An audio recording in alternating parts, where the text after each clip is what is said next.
Hey, what's up, you guys? It's Taylor here at Cassonesrv on East Main Street in Mesa, Arizona. Behind me, I have a 2022 Thor Omni.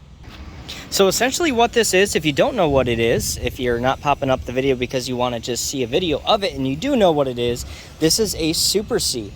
And this is a Super C on the XLT Ford F550. So this is a diesel Class C essentially with a whole lot of power. It's got the Power Stroke, the four-wheel drive on a 6.7 liter there. We've got two slide outs. We've got one almost full wall slide out over here on this side on the driver's side. We've got another slide out over on the passenger side. So this one's going to pretty much end when the other one begins on the other side of the RV. Really nice colors here on the outside. This is a full body paint coach. A little bit more moderate colors, white, black, and blue on the outside. If you're looking for an RV that you don't want to break the bank with as far as purchasing something brand new, this is used by a couple in individual, and it's got like 2,200 miles on it, so you're not going to pay a brand new price tag.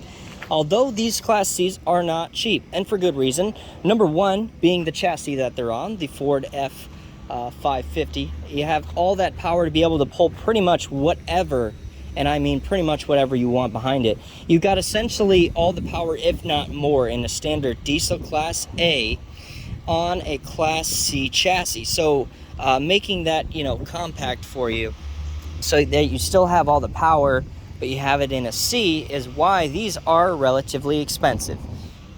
Now, I will say this option in particular, in comparison to a lot of Class C's, is cheaper. This is made by Thor. So this is definitely made to be a little bit cheaper product than the other ones that are out there. They have things like the Nexus Rebel, which is right around the same price range, but then they have like the Nexus Ghost. The Nexus Ghost is like $300,000 starting at that price. So there's a lot other as well Class C's. I believe Jayco's out there that are around that starting price range for a Super C. Now, of course, they're different model numbers, different, sizes and all that good stuff. So this is kind of more of a base model, not base model, but more of an entry level Super C in that sense. But you're still getting all of that power. It's just not the highest one up on the list. But you're talking about the difference of $60,000, $70,000, $100,000, depending upon what other, Super Cs you're looking at. So here on the driver's side of the coach, again, we've got that one slide here. We've got the Omni stamp there on the side. We also have that in the front. We've got some storage here on the outside. Just a storage container up here. I'm sorry. This is your generator. You have a 6,000 Onan in this. The second container here, storage container, is an actual storage container. And you've got these latches here that open up. Well, actually, this isn't storage either. See how wrong I am? I looked on one side, I saw storage, so technically a little bit of storage, but really for your hose. This is your dumping station for your wastewater, your holding tanks there. This is really the first... My video got cut off again, but this is basically the second time that I've been in it. I was just out here kind of taking a look so I could do a little video walkthrough with you guys, but this is how we got the RV in this good of shape. They really didn't use it all that much, obviously, being that it has only 2,200 miles on it. We've got the 50 amp power plug-in here on the backhand side. Let me see what's in here. This is unlocked. Oh, so just storage all the way through the back there. We do have your power cords for that 50 amp hookup on the back. We've got the Omni stamp there on the back as well. Really nice back window, back ladder. And really this does look like, a Class C for the most part going down the road until you take a look at that, front chassis. And then that makes it obvious that you are definitely in a Super C. Of course, it looks a lot more quality too, just from looking at, if you're cutting off that half, looking at this half of the RV, it does look a lot more quality than the standard Class C as well. This is full body paint. I mean, it's got really detailed in the paint, really great details in the paint. We've got Omni on the side, of course. We've got a really nice awning over here on this side, on the passenger side. Same kind of position for the entry door, but you do have a unlike usually an A, depending upon the A. You know, 2 entries up there for the passenger and the driver, so you can get in and out of there just like you would a standard vehicle. This is an XG32 model, so this is about 34 feet in length. We've got an outside entertainment TV out here, if I can manage to open it with one hand. Right here next to the door on the outside, we just have some additional storage back here on the driver's side. And these basically have one door, or one latch for the door, so you open it up, and then you have the string band here on the inside. I don't know if I can take a video of this, but you're just going to pull that and it's going to open up. You have one of those as well for some front storage up here as well. There's more storage over on this side because you have that generator and the black water tank holding system over on the other side. We do have some 12-volt outlets out here on the outside for plugging in what you need to when you're on the outside of the RV. I think that's locked. I believe that's just some more storage. So let's head on inside and see what we got on the inside of this Super C. Right over to the left-hand side, as soon as I walk in, I got your main power disconnect switch there. So you're going to turn that off when you're leaving the coach. If you're leaving it for a while, we've got the Gold Power. This does have some solar on the roof here for us. Got a really nice closet when you come in here, kind of just a hang rack for your jackets right to the left-hand side.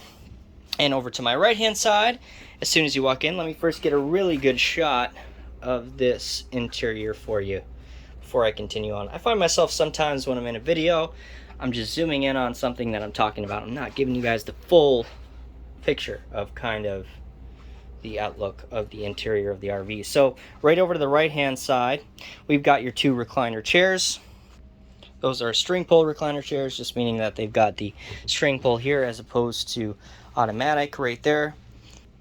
Let's head on down to the cabin. Now this is definitely a step down. So this it's kind of strange to me because I'm used to being in Class C. So this is raised a little bit higher, but it's also a little bit lower down here because we do have a much bigger chassis underneath of this RV. We are going to be more limited on the space when we actually come down. Now on a Class C, it really is kind of unusable space in the sense that you're just jumping down and you have this much bigger edge here. You don't have as big of an edge, but this is raised up a little bit more, still pretty deep down there. And then also we've got this bunk that is like got a lot of height from the roof to the actual top of the to the actual top of the bunk here.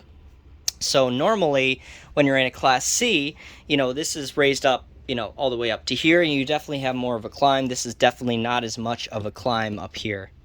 We've got the Ford steering wheel, of course. We've got all your controls there. We do have Bluetooth audio, cruise control, all that connectivity up there in the front. We do side view cameras and backup cameras, as well as navigation right there up in the front on your navigation system there. Now we do have kind of this, I guess you could call it like an off tan interior here for the front seats. We got the same interior throughout on these recliners, as well as this booth dinette over here. We do have really nice storage over here underneath of this booth dinette here. Just pull on that string and that comes on out for you. We've got windows on either side of this bunk. We also have these like LED light strips that really go with the blue theme in this RV, and there's definitely a lot of other kind of hidden light strips. I don't have them all on in here. I do have these ones on, but throughout this RV we do have an LED light strip underneath of this kitchen countertop here as well. I don't have on, and then we have them on, not on, I don't think on, but we have them outside underneath of the awning on the outside. I believe they're all blue to go along with kind of that exterior that we have on the outside. So here we are in the kitchen space. Got kind of brown cabinets to go along with this laminate flooring that's kind of gray in color. We do have the Corian countertops with the 2 stainless steel sink bowls. We've got half electric burner and then 2 propane stove cooktops. We do have your microwave right above that. And right behind that is pretty much where you're going to control everything here on the RV. We've got your Xantrack inverter system, and right above that we pretty much have everything digital right here for you. So when we go to the home screen, we've got your lights, all your controls for your lights. Your generator is located right in here. your fan, and then also your slide out operations as well as your settings for this control in here. Heading right across from the kitchen, we've got the bathroom, which is closed off, and there's really no walkway through it. It's totally separate in here. So you've got the Dometic toilet there, some space in front, nice counter over there in the back, kind of laid out long wise, so you do have some space in front of the toilet. You've got this corner shower here that rolls out. If I can, again, manage to do this with one hand. I'm not going to attempt that with one hand, but just a standard kind of shower there in the corner. Dometic toilet again. We do have a makeup mirror behind that, some storage up there in the front. We do have a residential refrigerator here in the kitchen space. Right across from that, we've got a little bit more storage here utilized. I'm assuming this is kind of what they inferred would be used for their kind of pantry here, which is really good for kind of pantry shelving, if you will, but they don't slide out, but definitely probably your pantry for that kitchen space. We do have this slide off lockout here, which trying to do with one hand again. We'll just close that off for now. This is your back bedroom. We do have a queen size bed. I believe they've got the original, I think it's like a Tempur-Pedic foam mattress that they actually have in here that came with the RV. And then they've got the slide in, slide out backslide here, which again, that comes in right here. And then the front slide kind of closes off right at this kitchen space, right after the refrigerator, and continues on with this slide over here on the opposite side in the bedroom. We do have 2 AC units. We've got one located right there in the front, and we've got one located right here in the back bedroom. We do have another TV for this back bedroom. His and hers side closets here, and some storage underneath, and some more storage over here. All right, guys, if you have questions about this RV, feel free to let me know down in the comments section, or send us an email. You can reach me at my email down in the description below. Give us a call at 480-357-5200. And as always, thanks for watching, and I'll see you in the next video.